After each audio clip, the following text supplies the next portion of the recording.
23 जनवरी 2026 औली हिमाचल प्रदेश। बर्फीला तूफान जंगलों को निगल रहा था। चारों तरफ सन्नाटा था, बस हवा की चीख सुनाई दे रही थी। इसी सन्नाटे के बीच तन्मय एक पुरानी झोपड़ी में फंसा हुआ था। उसे लगा कि वो सुरक्षित है, लेकिन तभी उसके कान के पास किसी ने फुसफुसाया, मैं तुम्हें देख रहा हूं। वो खड़ा हो गया।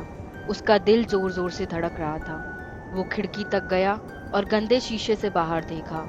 बाहर बस बर्फ और काले पेड़ थे जो डरावने लग रहे थे। वह एकदम अकेला था। उसे होना ही था। 2 दिन से वो पैदल चल रहा था जब अचानक तूफान आ गया और सब रास्ते बंद हो गए और वो जंगलों के बीच खो गया। यह झोपड़ी उसे अचानक मिली थी, जैसे भगवान ने भेजी हो। अब तन्मय ने अगला घंटा डर में बिताया। हर चरमराहट, हर आवाज पर वो चौंक जाता।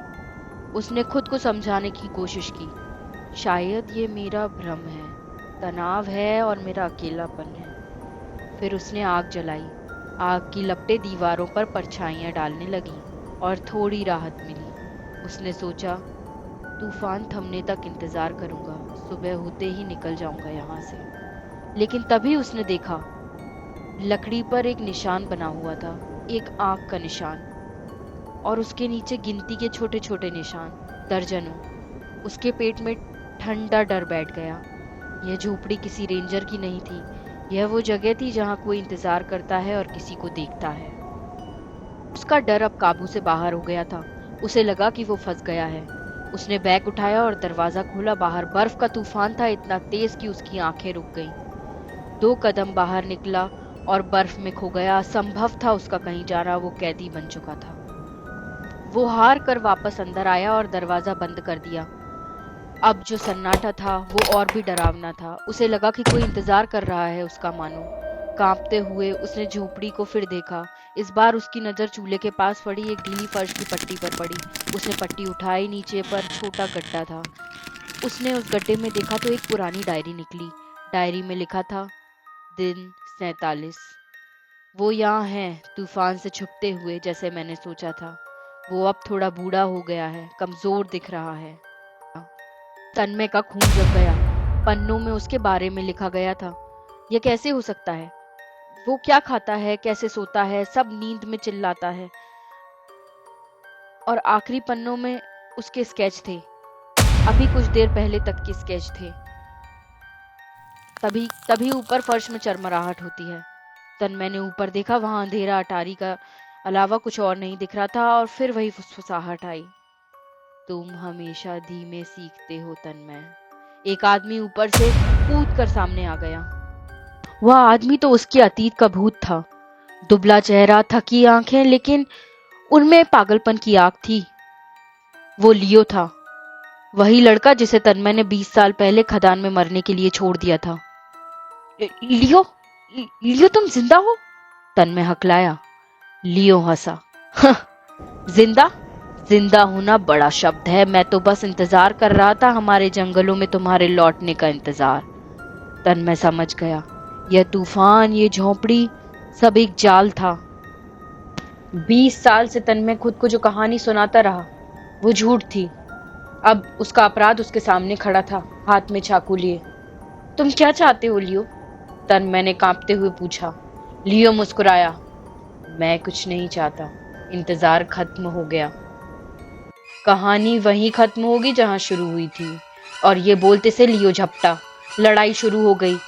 तन्मय ने फर्नीचर का इस्तेमाल किया। लियो तेज और हिंसक था। उसने तन्मय को धकेल दिया।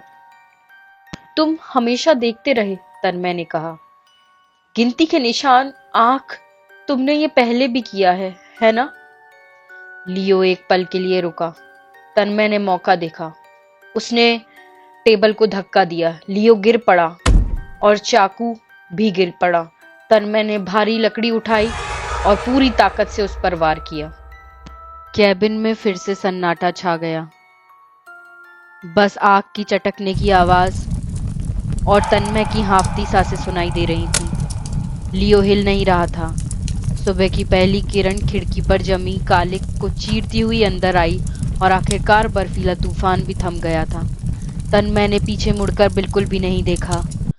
उसने अपना बैग उठाया और ठंडी साफ हवा में लड़खड़ाते हुए बाहर निकल गया। वह एक ऐसी कब्र से आजाद हो गया था जिसके बारे में उसे पता भी नहीं था। वह घंटों तक सुन्न रहा और थकता रहा पर चलता रहा, जब तक कि आखिरकार उसे एक सड़क नहीं मिल गई। वह जिंदा था, वह बच गया था। हफ्तों बाद अपने शहर के अपार्टमेंट की सुरक्षित और नीरस जगह पर वापस आकर भी वह अब भी किसी के द्वारा देखे जाने से डर रहा था। एक रात नींद न आने पर वह अपनी खिड़की के पास गया और नीचे सड़क की ओर देखा। सामने सामने के स्ट्रीट लाइट की हल्की रोशनी में एक आकृति दरवाजे पर खड़ी थी। उसके अपार्टमेंट की ओर ही देख रही थी। जैसे ही वह आकृति अंधेरे से बाहर निकली, रोशनी में कुछ चमका। एक छोटा सा चांदी का लॉकेट, वही लॉकेट जो लियो की बहन पहनती थी, वही जो लियो के गिरने वाले दिन खदान में खो गया था। और तन्मय को इस बात का पक्का यकीन था कि शिकारी तो चला गया है, लेकिन शिकार अभी खत्म नहीं हुआ है। क्या आपने भी कभी कुछ ऐसा अनुभव किया है? अगर किया है तो हमारे साथ शेयर करिए और सब्सक्राइब करिए हमारे चैनल को ऐसी ही कहानियों के लिए। धन्यवाद।